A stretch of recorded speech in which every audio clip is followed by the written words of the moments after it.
마가복음 3장. 예수님께서 회당에 들어가셨습니다. 거기에는 손이 오그라진 사람이 있었습니다. 사람들은 예수님을 고발하려고 예수님께서 안식일에 그 사람을 고쳐주시는지 지켜보고 있었습니다. 예수님께서 손이 오그라진 사람에게 말씀하셨습니다. 일어나서 나오너라. 그리고 그들에게 물으셨습니다. 안식일에 좋은 일을 하는 것이 옳으냐, 나쁜 일을 하는 것이 옳은 것이냐, 사람의 생명을 살리는 것이 옳으냐, 죽이는 것이 옳으냐. 그러자 사람들이 아무런 대답도 하지 못했습니다. 예수님께서 분노하시며 주위를 둘러보시고 사람들의 마음이 굳은 것을 아시고 슬퍼하셨습니다. 예수님께서 그 사람에게 말씀하셨습니다. 내 손을 펴보아라. 그 사람이 손을 내밀자 그 손이 나았습니다. 바리새파 사람들이 거기를 떠나 헤롯 땅 사람들과 함께 예수님을 죽일 계획을 세웠습니다. 예수님께서 제자들과 함께 호수로 가셨습니다. 그러자 갈릴리에서 온 많은 사람들이 예수님을 따라왔습니다.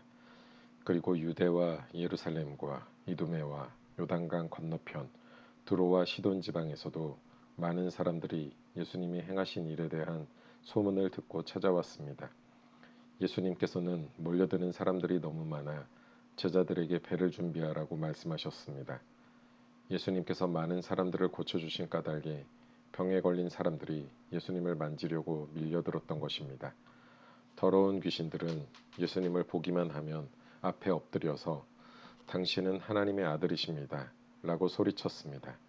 그러나 예수님께서는 귀신들이 예수님을 드러내지 못하도록 그들을 엄하게 꾸짖으셨습니다. 예수님께서 산 위에 올라가셔서 원하시는 몇몇 사람들을 부르셨습니다. 그러자 그들이 예수님께 올라왔습니다. 예수님께서 12사람을 세우시고 이들을 사도라고 부르셨습니다. 예수님께서는 그들과 함께 하시면서 그들로 하여금 나가서 말씀을 전하게 하셨습니다. 또한 귀신을 내쫓는 권세도 주셨습니다. 예수님께서 12사람을 세우셨는데 그들은 예수님께서 베드로라는 이름을 지어주신 시몬과 천둥의 아들들이란 뜻으로 예수님께서 보아너게라는 이름을 지어주신 세베대의 아들 야고보와 그의 동생 요한, 안드레, 빌립, 바돌로메, 마테, 도마, 알페오의 아들 야고보, 다데오, 열심당 출신의 시몬, 그리고 예수님을 배반한 가룟 출신의 유다입니다. 예수님께서 집에 오시자 다시 많은 사람들이 모여들었습니다. 그래서 예수님과 제자들은 식사도 할 수 없을 지경까지 되었습니다. 예수님의 식구들이 예수가 정신이 나갔다고 말하는 소리를 듣고 그를 잡으러 왔습니다.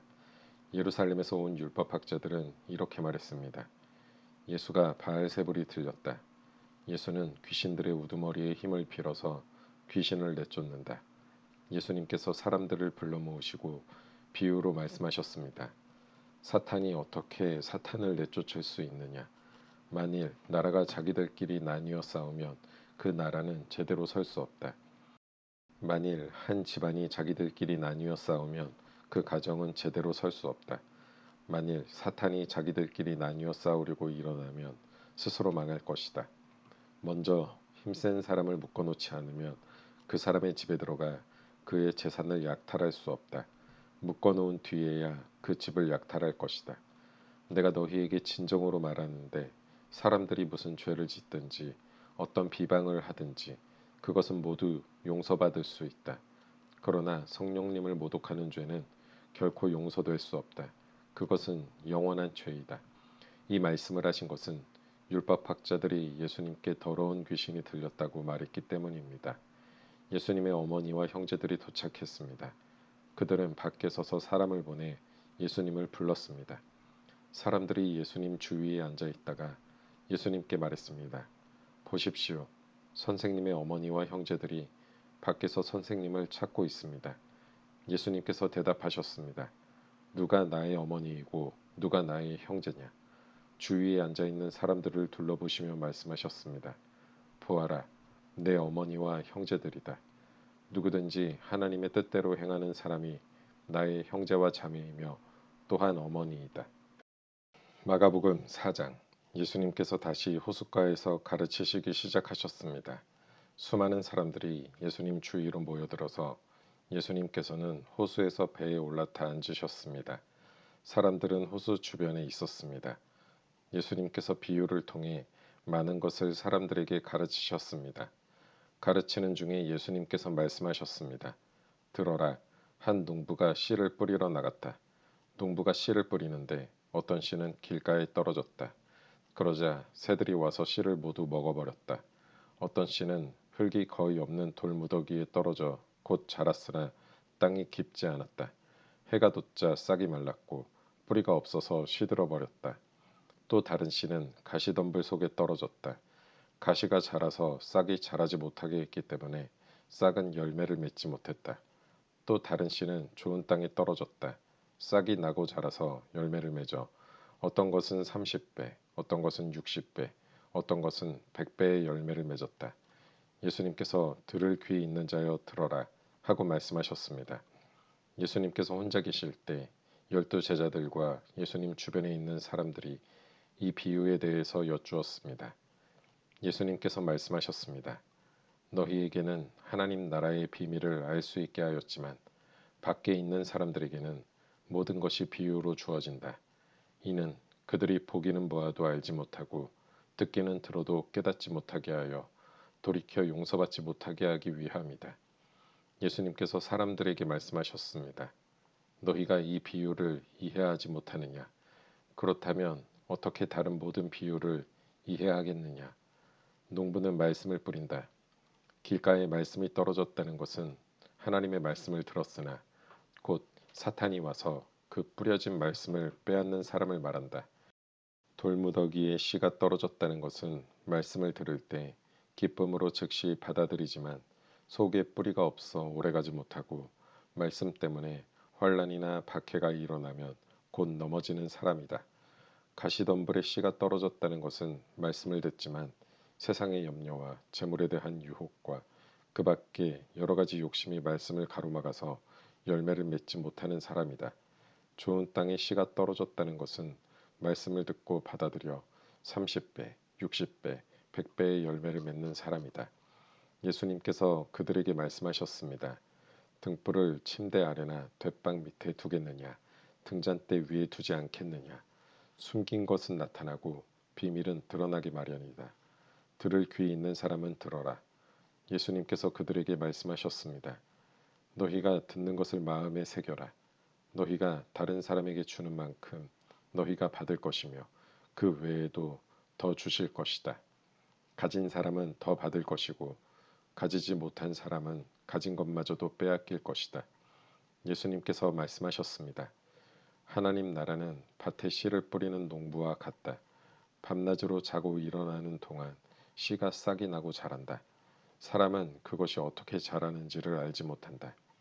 땅은 저절로 열매를 맺게 한다. 먼저 싹이 나고 다음에는 이삭이 나오고 마침내 나달이 여문다. 곡식이 익으면 농부가 와서 낫으로 그것을 거두어 들인다.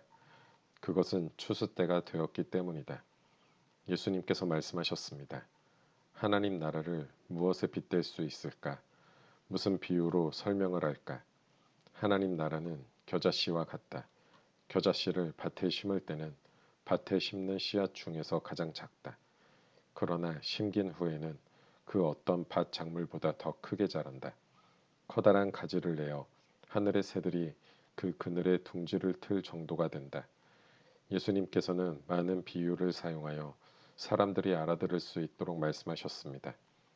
비유가 아니면 말씀하지 않으셨으나 제자들에게는 따로 모든 것을 설명해 주셨습니다. 그날 저녁이 되자 예수님께서는 제자들에게 말씀하셨습니다. 호수 건너편으로 가자. 그래서 제자들은 사람들을 남겨두고 예수님께서 배에 타고 계신 그대로 모시고 갔습니다. 주위에 있던 다른 배들도 따라갔습니다. 그때 매우 강한 바람이 불어와서 파도가 배 안으로 덮쳐 들어왔고 물이 배 안에 차게 되었습니다. 예수님은 배 고물에서 베개를 베고 주무시고 계셨습니다. 제자들이 와서 예수님을 깨우면서 말했습니다. 선생님, 우리가 죽게 되었는데 돌아보지 아니하십니까? 예수님께서 일어나시더니 바람을 꾸짖고 호수에게 명령하셨습니다. 조용하여라, 잠잠하여라. 그러자 바람이 멈추었고 호수가 잔잔해졌습니다. 예수님께서 제자들에게 말씀하셨습니다. 어째서 너희가 무서워하느냐? 아직도 믿음이 없느냐? 제자들이 매우 두려워하며 이분이 어떤 분이길래 바람과 파도도 순종하는 것일까? 하고 서로에게 물었습니다. 마가복음 5장. 예수님과 제자들이 호수 건너편 거라사 지방으로 갔습니다. 예수님께서 배에서 내리시자 더러운 귀신이 들린 어떤 사람이 무덤에서 나와 예수님을 만났습니다. 이 사람은 무덤 사이에서 살고 있었는데 그 누구도 그를 묶을 수 없었고 쇠사슬로도 묶을 수 없었습니다.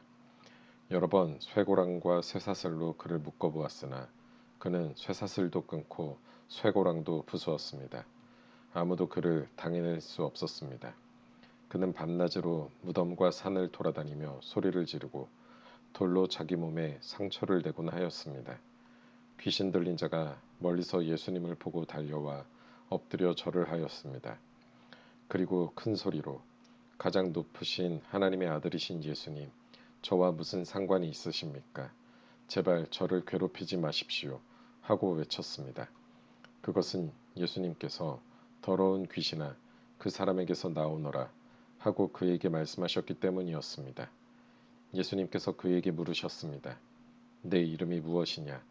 그가 대답했습니다. 레기온입니다. 이는 우리의 수가 많기 때문에 붙여진 이름입니다. 그는 예수님께 자신들을 또다시 이 지방에서 쫓아내지 말아달라고 간청하였습니다.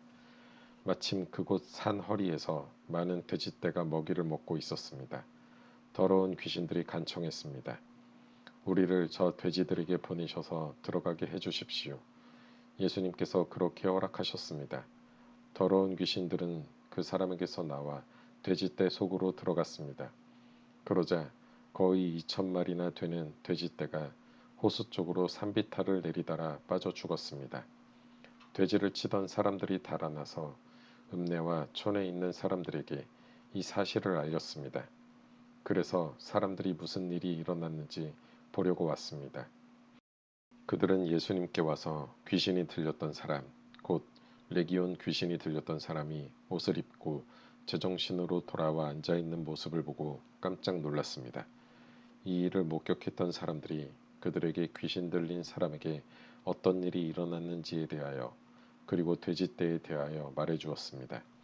그러자 그들은 예수님께 자기네 지방을 떠나달라고 요구하기 시작했습니다. 예수님께서 배에 앉으시자 귀신 들렸던 사람도 예수님을 따라가게 해달라고 간청하였습니다. 그러나 예수님께서는 허락하지 않으셨습니다. 예수님께서 내 가족, 식구들과 친구들에게로 가거라.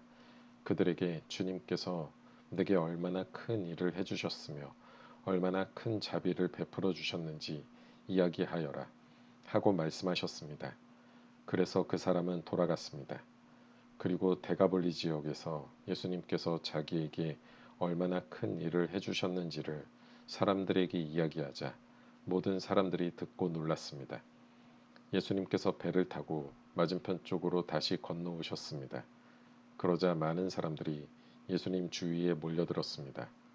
예수님께서 호숫가에 계셨습니다. 야이로라고 이름하는 어떤 회당장이 예수님을 찾아왔습니다. 그는 예수님의 발 앞에 엎드렸습니다. 그리고 예수님께 거듭해서 간청했습니다. 제 어린 딸이 죽어가고 있습니다. 제발 오셔서 그 아이에게 손을 얹어 주십시오. 그러면 건강해지고 살아날 것입니다. 그러자 예수님께서 그와 함께 가셨습니다. 많은 사람들이 예수님을 애워싸고 밀며 따라왔습니다. 그 중에는 12년 동안 혈루증을 앓아온 여자가 있었습니다. 그는 여러 의사에게 보이면서 고생을 했습니다. 그러나 가진 돈만 다 써버리고 효과는 없었습니다. 오히려 병이 더 심해져 갈 뿐이었습니다. 그러던 중 예수님에 대한 소문을 듣고 사람들 틈에 끼어 예수님을 따라가다가 예수님의 옷에 손을 대었습니다. 그 여자는 옷에 손을 대기만 하여도 내가 나을 거야 하고 생각했습니다. 그 즉시 피가 흐르는 것이 멈췄습니다. 그녀는 자신의 병이 나은 것을 몸으로 느꼈습니다. 바로 그때 예수님께서 자신에게서 능력이 나가는 것을 느끼셨습니다. 그래서 돌아서서 물으셨습니다. 누가 내 옷을 만졌느냐? 제자들이 말했습니다. 사람들이 애워싸고 밀치고 있는데 누가 손을 대었다고 말씀하십니까? 그러나 예수님께서는 손을 댄 여자를 찾으려고 둘러보셨습니다. 여자는 자기에게 일어난 일을 알고서 두려워 떨었습니다. 여자는 예수님의 발 앞에 엎드려 절하며 모든 사실을 말씀드렸습니다. 예수님께서 여자에게 딸아, 내 믿음이 너를 낫게 하였다. 안심하고 가거라. 그리고 건강하게 지내라. 하고 말씀하셨습니다. 예수님께서 계속 말씀하고 계실 때 회당장의 집에서 사람이 와 회당장에게 말했습니다. 따님이 죽었습니다. 왜 예수님을 계속 번거롭게 하십니까? 그러나 예수님께서는 이 말을 무시하시고 회당장에게 두려워 말고 믿기만 하여라 하고 말씀하셨습니다. 예수님께서는 베드로와 야고보 그리고 야고보의 동생인 요한 외에는 아무도 따라오지 못하도록 하셨습니다. 그들이 회당장의 집에 도착해 보니 몹시 소란스러웠습니다. 많은 사람들이 크게 소리를 내며 울고 있었습니다. 예수님께서 들어가셔서 사람들에게 어째서 소란을 피우며 울고 있느냐? 이 아이는 죽은 것이 아니라 자는 것이다. 라고 말씀하셨습니다. 사람들은 예수님을 비웃었습니다. 예수님께서는 사람들을 모두 내보내시고 아이의 부모와 제자들과 함께 아이가 있는 방으로 들어가셨습니다. 그리고 아이의 손을 붙잡고 달리다굼이라고 말씀하셨는데 이는 번역하면 어린 소녀야 일어나라는 뜻입니다. 그러자 12살 된 소녀는 즉시 일어나 걷기 시작했습니다. 이것을 보고 사람들은 놀랐습니다. 예수님께서 아무에게도 이 일을 알리지 말라고 엄하게 말씀하셨습니다. 그리고 아이에게 먹을 것을 주라고 말씀하셨습니다.